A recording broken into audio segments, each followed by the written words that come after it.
একদিকে যখন অভিষেক বন্দ্যোপাধ্যায় দাবি করছেন যে বাংলা বিরোধীদের বিরুদ্ধে বাংলার মহিলারা সার্জিক্যাল স্ট্রাইক করেছেন, অন্যদিকে আবার প্রধানমন্ত্রী অন্য দাবি করছেন। তিনি বলছেন এনডিএর পক্ষে একতরফা ভোটদান হয়েছে। প্রথম দফা ভোটের পরদিনই এই দাবি করলেন নরেন্দ্র মোদী। কটাক্ষ করেছেন বিরোধীদের জোট ইন্ডিয়াকেও।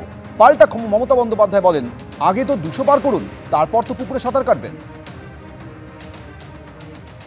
कल देश में पहले चरण का मतदान संपन्न हुआ है और जो जानकारियां मिल रही है उसे विश्वास पक्का हो रहा है कि पहले चरण में एनडीए के पक्ष में एक तरफा मतदान हुआ है। वोटर भी देख रहे हैं कि कैसे इंडी अलायंस के लोग अपने स्वार्थ में, अपने भ्रष्टाचार को बचाने के लिए एक साथ आए हैं। আমরা লড়ছি একা বিজেপির সাথে। দিল্লিতে সরকার করব আমরা, তখন আমরা মনে রাখবো যে আমরা ইন্ডিয়া জোটকে সাপোর্ট করব। 45টা আসনে লড়ছে, 45টা আসনে গোটা দেশে, আর প্রধানমন্ত্রীর স্বপ্ন দেখছে। মোট আসন 543। প্রধানমন্ত্রী হতে গেলে 272টা আসন লাগে, আর উনি 45টা আসনে লড়ে দেশ চালাবেন, সংবিধান নিয়ন্ত্রণ করবেন। সেগুড়ে বালি। নদিয়ার রানাঘাটে বিজেপির বুথ সভাপতির বাড়ির সামনে বোমাবাজির অভিযোগ।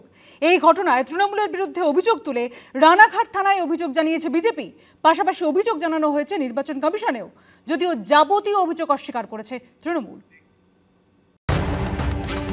ভোট শুরু হতে না হতেই দিকে দিকে মিলছে অশান্তির খবর।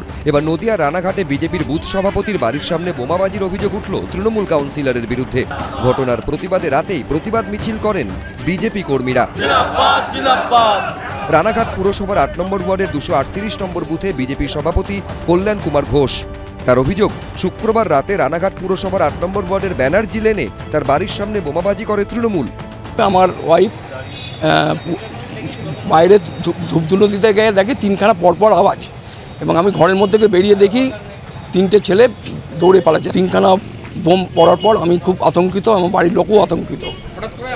শাসক দল নিশ্চয়ই করবে, তাছাড়া কেউ করবে না। বোমাবাজির অভিযোগে রানাঘাট থানার সামনে বিক্ষোভ দেখান বিজেপি কর্মীরা।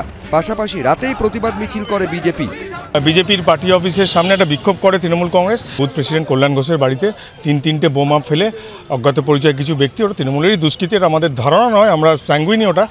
আমার কাছে এখানকার জেলা সভাপতি তিনি গত পৌর ভোটে হেরে গেছেন, সেই হিংসার জন্যই আজকে আমার উপর ব্যক্তিগত আক্রমণ করার চেষ্টা করছে। এখানে বাবা ছেলের ব্যাপার, তার বাবাকে আমি হারিয়েছি, সেই জন্যই ব্যক্তিগত আক্রোশ মেটানোর জন্য এটা করার চেষ্টা করছে।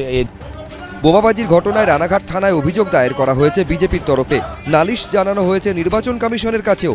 সুজিত মণ্ডল, এবিপি আনন্দ, নদিয়া।